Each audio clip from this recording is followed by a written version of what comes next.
অসীম কুমার উকিল। আপনাকে ধন্যবাদ, সহ আলোচকদেরকে স্বাগত। আসলে সাবজেক্টটা হলো দুর্নীতি মূলত, তারপরে হামলা বা কামলা যাই বলি আর কি, না হ্যাঁ, সরকারি দল বিরোধী দল এটা পরে, কিন্তু মূল বিষয়টা দুর্নীতি। এই জায়গাটুকুতে আমরা দুর্নীতির মূলোৎপাটন করতে চাই, বা এগুলো এরকম কথা তো সবসময় বলেন, আমরা বলেছি না, কিন্তু সাম্প্রতিককালে 5টা কেস ধরেন আমাদের সামনে এসেছে, যারা সরকারের বিভিন্ন গুরুত্বপূর্ণ পর্যায়ে দায়িত্ব পালন করেছেন এবং দায়িত্বে আছেন। 5টা কেস এসেছে, এই জায়গাগুলি সামনে এসেছে এবং এগুলি নিয়ে কাজ চলছে, দুদক কাজ করছে, বা সংশ্লিষ্ট সংস্থাগুলি বিষয়গুলি নিয়ে কাজ করছে। আমার বক্তব্যটা হলো যে এখানে যে সরকার চেয়েছে বলেই এগুলি সামনে এসেছে, সরকারের সমর্থন আছে বলেই এই জায়গাগুলো খুব সহজে এগুলি নিয়ে অগ্রসর হওয়া। গণমাধ্যম আসার পরই তো আসলে সরকার ব্যবস্থা নিয়েছে, গণমাধ্যম তো ছিল, আছে, থাকবে। 1947 তার আগেও ছিল আর কি, সেই সময় তার আসে নাই। আমি চেয়েছি বলেই আপনি আলোচনার টেবিলে সাবজেক্টটা এনেছেন, আমি তো সেভাবে বলি। আপনার আগ্রহ থাকতে পারে, কিন্তু আমার আগ্রহ আপনার আগ্রহ যখন সমন্বয় ঘটেছে তখনই এটা রেসপন্সিভ হয়েছে, কার্যকর হয়েছে। গণমাধ্যম 6 মাস আগে কোথায় ছিল? বেনজির যখন কর্মরত ছিল তখন কোথায় ছিল? তখন তো বলেছে যে পুলিশের একটা, তখন তো গণমাধ্যমের চেয়ে সরকারের দায়টা অনেক বেশি।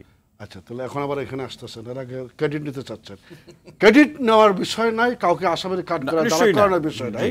যখন মানে সংবাদ মাধ্যমের একজন কর্তা ব্যক্তি মাহফুজ আনাম বলে যে আমরা জানতাম কিন্তু সাহস পাইনি, মানে বলছে না মাহফুজ আনাম সাহেব, উনি তো এটা খুব নামি দামি সাংবাদিক এবং এই সাংবাদিকদের নেতা, জি, কর্মী না কিন্তু ছোটখাটো নেতা না। উনি কথাটা বলেছেন, এটা আমরা বিবেচনা রেখে কাজ করতে হয়, কথা বলতেই পারেন উনি। এবং যদিও সংবাদ প্রকাশ করলে আইজি কিংবা সামরিক বাহিনীর প্রধান কে কী করবে সেটা ভিন্ন কথা, কিন্তু উনি বলেছেন, যথার্থই বলেছেন যে আমরা জানতাম কিন্তু আমরা সাহস পাইনি। কিন্তু সাংবাদিক বিবেক, আমাদের সবার বিবেক হিসেবে যে সাংবাদিকরা কাজ করে, সাংবাদিকরা সারা পৃথিবীতেই মাঝে মাঝে সাংঘাতিক সাহসী পদক্ষেপ নেয়, এবং যারা সাহসী পদক্ষেপ নিয়েছে তারা সমাদৃত হয়েছে, প্রশংসিত হয়েছে, প্রতিষ্ঠিত হয়েছে। মাহফুজ আনাম এর মতো সাংবাদিকরা ওই লেভেলের, ওই টায়ারের সাংবাদিকরা যদি কিছু রিস্কি পদক্ষেপ নিতে পারতো, হয়তো দেশের উন্নতি তো তারাও প্রশংসিত হতো। হয় নাই, সম্ভব হয় নাই, কিন্তু এখন হচ্ছে। আমি বলছি সেই জায়গাটায় ধরেন এই যে না, ওই সময় ধরুন সাংবাদিকরা পারেনি, ভয়ের প্রসঙ্গ অথবা যে কোনো পরিস্থিতি বা বাস্তবতা হোক, কিন্তু সরকার কি করেছে যখন তারা ক্ষমতায় থেকে বা পদে থেকে দুর্নীতি করেছে? সরকার কি করেছে? সরকার কি সব কিছুই করতে পারে?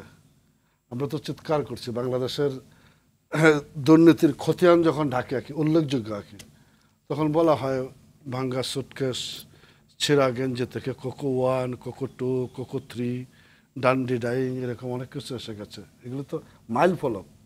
বিদ্যুতের লাইন নাই, খাম্বা পলিটিক্স করে কোটি কোটি টাকা নিয়ে যাওয়া, এগুলি তো দুর্নীতির ক্ষেত্রে উল্লেখযোগ্য পয়েন্ট। যখন এই হাওয়া ভবন খুলে একের পর এক, হাওয়া ভবন তো মানে হলো খাওয়া ভবন, হাওয়া ভবন, খোয়াব ভবন, এরকম যে ভবনগুলি হয়েছে, এগুলি তো প্রসঙ্গে বিএনপির বক্তব্য বলে এটা শুধু একটা ভবনের নাম, আর বাকি অবশ্যই ভবনের নাম, এটা ভবনের নামও না, না। পরে আপনার সময় বলবেন না, আপনার সময় বলবেন, মাঝখানে ঢুকে বললে ছন্দা হয়ে যায়। মানে বিএনপির বক্তব্য বলে এটা যে আওয়ামী লীগের, তো একটা ভবনের নাম অবশ্যই, কিন্তু এটাও সারা দেশে প্রতিষ্ঠিত হইলো যে ওইখানে গেলে এই কাজটা মিলে, ভাগটা দিয়ে আসলে, টাকাটা দিয়ে আসলে, চাঁদাটা দিয়ে আসলে কাজটা মিলে যায় আর কি, সহজেই বদলি কিংবা টেন্ডার যাই বলে, কিংবা খুনের মামলা রেহাই পাওয়া কিংবা খুনের মামলায় বাজায় দেওয়া, যাই করা যায় আর কি, সেটা প্রতিষ্ঠিত সাধারণ মানুষের কাছে ধারণাটা এটা। মানে দুর্নীতির পরম্পরা বহু আগে থেকেই। হ্যাঁ, মানে আমি এই কথাটাই আমি বিভাজনটা করতে চাচ্ছিলাম না। আর ওই সময় যারা আপনার দুর্নীতির মামলায় অভিযুক্ত, দুর্নীতির দায়ে অভিযুক্ত, দে আর অল পলিটিশিয়ানস। আজকে যাদের চেহারাগুলো এখানে সামনে আনা হয়েছে, তারা কেউ আওয়ামী লীগের কোনো পদে নাই, আপনার বেনজির আওয়ামী লীগের কোনো পদে নাই।